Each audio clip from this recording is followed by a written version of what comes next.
And right before we left, there was some big news to come out of Louisiana right before we arrived here in Orlando. And it came at quite a surprise. The Hawaiian Commercial and Sugar Company announced it would shutter production and lay off 675 employees and mark the end of Hawaiian sugarcane farming, something that's been going on there on the island for more than 180 years. But here in Florida, sugarcane production is going strong, although the Sunshine State is no longer the #1 grower of sugarcane. Due to falling prices and environmental regulations, Louisiana is now the top sugarcane producer. Florida farmers still grow sugarcane on more than 400,000 acres. TWILA's Neil Melancon takes us 3 hours south of Orlando to Clewiston, Florida, home of U.S. Sugar.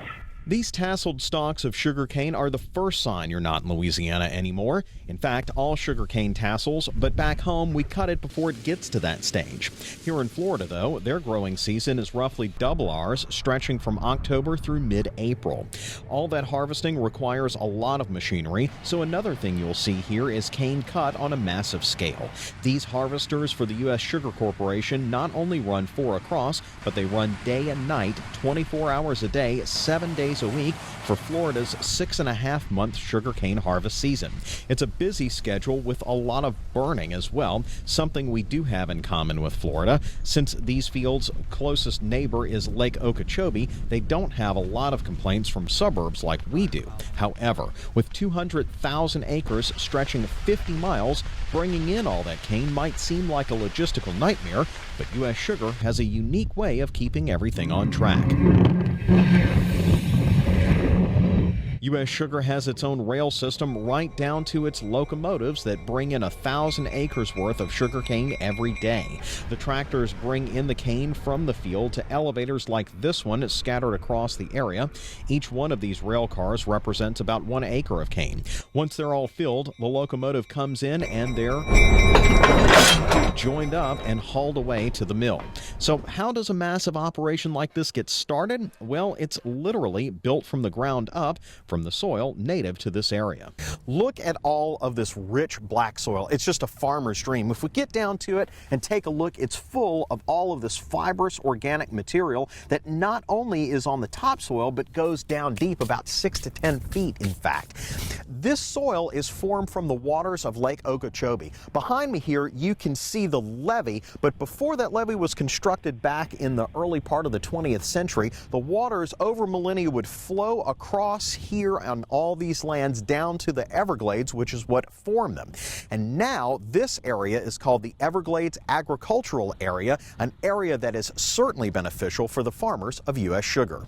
This soil has to be replenished from time to time, and with the lake levee to prevent flooding in urban areas, that's done in a couple of ways. Steve Stiles, who manages roughly a quarter of the acreage U.S. Sugar has, says unlike Louisiana, sugarcane here has to be grown on a crop rotation. And we'll try to do what we call a fallow, which is not a 12-month fallow. It's just a fallow from probably November when we harvest it till we plant it the next year.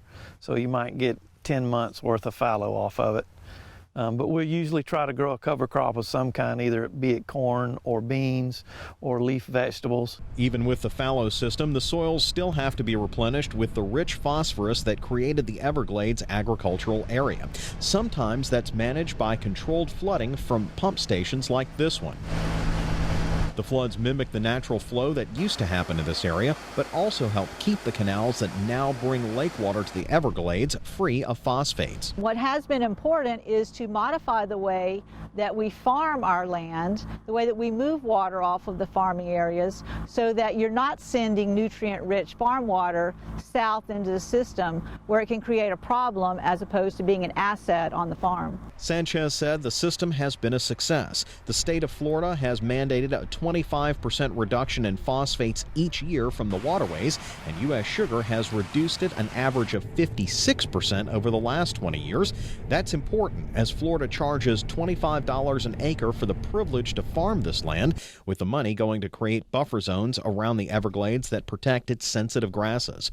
Protecting both the environment and the sugarcane industry is something both Louisiana and Florida have in common, something highlighted in the recent Trans-Pacific Partnership trade deal. Sugar was a sticking point throughout the negotiations, according to Trade Ambassador Darcy Vetter. First and foremost, U.S. Sugar is allowed to meet the majority of the needs that are assessed or the demand in the United United States. But if U.S. sugar production has a bad year, if production overall goes down, there are ways that we provide additional sugar access to other countries. U.S. Sugar really has an impressive operation. Something, though, that will impact them and the entire sugar industry is the Trans-Pacific Partnership.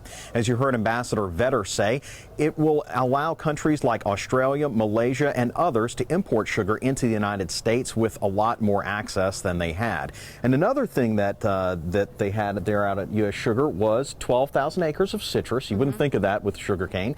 And they did have some gators. We didn't see a whole lot. It was kind of cold, but it's full of alligators out there in the Everglades. I was wondering when we were going to talk about this proverbial elephant/gator that's just randomly in your hand. You know, I talking have about this. sugar. I took this one from her mama, so it's really going to have her upset when Avery wrestles her later on in the show. She just looks like she's real mad at me.